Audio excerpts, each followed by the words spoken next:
Welcome back. Tuesday, March 20th, 2018. This is the Seth and Chris Show. I am Seth Leibson. He is Chris Buskirk. Delighted to talk to and bring back one of my favorite people in the whole wide world, Dr. Zuhdi Jasser, president and founder of the American Islamic Forum for Democracy, author of a great book called A Battle for the Soul of Islam, an American Muslim patriot's fight to save his faith. On the day when the White House, the president, is meeting with the Saudis, and with all this talk about a new, possibly newer, or more at least modernized Saudi Arabia, no one watches it and understands it better than Dr. Jasser. Wanted to get his take on it all. Doc, how are you, buddy?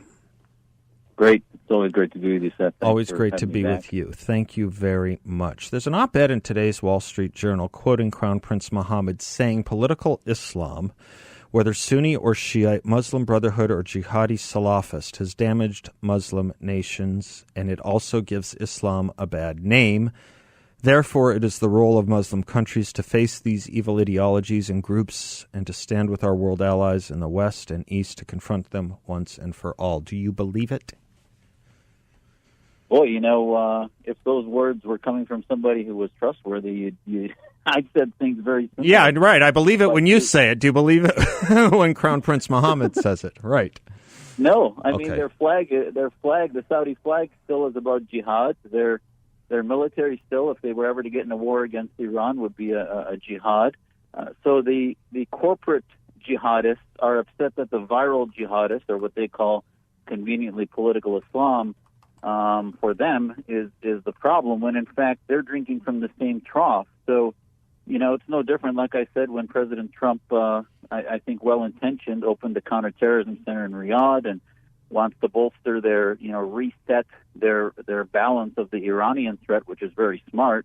But it's sad that we have to basically recalibrate the 20th century stability of the region, which wasn't a stability. The Saudis have given us the same song and dance. They're getting a little more open about their problem with the Brotherhood. This MBS Crown Prince, the sort of imprisonment, if you will, at the Ritz-Carlton of all those princes a few months ago was all about punishing the princes that were helping the Brotherhood, those viral Islamist movements. But having said that, they promised us reform after 9/11. And look what we got. They promised us reform a few years ago, and then they radicalized the Syrian revolution and helped Turkey and Qatar really fund the more militants in that group of revolutionaries that my family knows well. So at the end of the day, they're basically telling an audience in their multi-million-dollar PR campaign they've had in Washington and New York the past few months, trying to tell us that they're with us, when in fact they might be with us geopolitically. But notice the words he doesn't say. He doesn't talk about human rights. Correct. He doesn't talk about free speech. He doesn't talk about, when that softball of all softball interviews on 60 Minutes Sunday night happened, she asked him if he thought men and women were equal. He said, oh, absolutely, they're equal.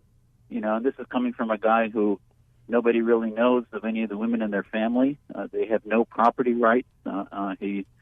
His father is a polygamist, and that family is just pathological when it comes to women's rights. And yet, people tell me reform to happen. Well, I'm done with words, and I hope Americans are done with words. I'm also done with a while. 50 years ago was a while. We're well past a while, I think. No, I mean, really. But it does beg a couple different questions, which is there a temporary advantage to reestablishing this relationship, given the threats that exist? That's question one, temporary advantage. Question two is, what rock and hard place does the Saudi monarchy sit on, Dr. Jasser? In other words, is there a pro-democracy movement in Saudi Arabia the way that there is in, let's say, Iran? Or is what comes next in Saudi Arabia, if there were a coup, more Salafist than what exists now? Boy. In other words, the revolution that Saudi Arabia is worried about, I think, you tell me, the revolution they're worried about is something that becomes more fundamentalist. The revolution the Iranian leadership is worried about is something that becomes more democratic. Kind of an interesting irony, if I'm right, and I may not be. You're 100% correct, and we knew that. I visited Saudi Arabia twice with the U.S. Commission on Religious Freedom, and they showed us that 90% of the Twitter activity, which, by the way, they were oddly enough, I think pathologically enough, proud of, that 90% of the Twitter activity was Wahhabi, Salafi, radical Twitter activity, which tells you that that's their fear, is that, and they've created this eventuality, which is the Arab Tyrant Manual 101, which is create militant movements to justify an autocratic imprisonment, open-air prison of a society, so that you tell everybody, well, if I let you go, you're going to have these militants that come out. And in Saudi Arabia, it's much more true than Iran, because in Iran, they have long been a dichotomy where the government was very anti-American, but the people were far more pro-Western, while in Saudi Arabia, because of how draconian their educational system is, their media is, how anti-Semitic it is. So this is why his words in the Wall Street Journal and on 60 Minutes are not believable, because their media, the information that they're pushing out is still anti-Semitic. It's still anti-Western. They tell us they're going to remove this sentence and that sentence, and my response to them in Riyadh was, it's sort of like taking Mein Kampf and whiting out the anti-Semitism. You can't do that. You need a wholesale, ground-up, grassroots revolution. So the long answer to what you said is, you asked me, I believe that just like Iran now went through 30-plus years of hell in order to get us to a place where regime change might happen, just like in Egypt, 1 year of the Brotherhood running the government did more to dispel those ideas. I think the only way forward long-term in Saudi Arabia is to let them get worse before they get better, and to let that revolution happen, and then ultimately the people will reject the Salafists once they get into power. Is there something differently vis-a-vis Saudi Arabia, not Syria, not Iran right now, but just vis-a-vis Saudi Arabia? Is there something differently this White House could be doing? Yeah, I think we need to sort of play it the way you would. Let's say you're in the FBI and you're working against two different mafia families. You realize you've got some undercover folks that you strategize to work even within some families to balance and weaken both of the mafia, if you will, in the community. Same thing in the region there. We say, you know what, up front, we're going to restabilize you. We're going to make sure the Iranians don't get nukes, because then you would have to get nukes, and we don't want that either.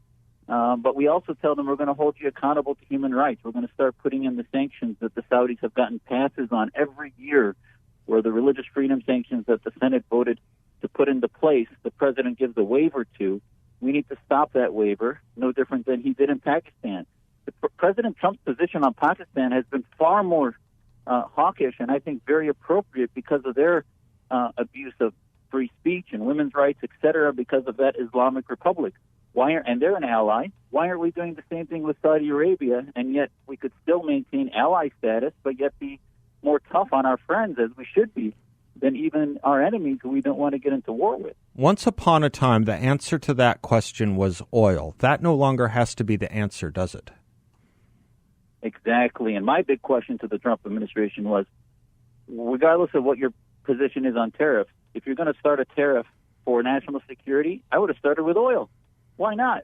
Let's let America start to maybe pay more for gas, use our own oil, which now we're finally an oil exporter, and then you begin to allow the Arabs to find other aspects of income in their economy, which has prevented them from growing, which is they have no products coming out of the Middle East.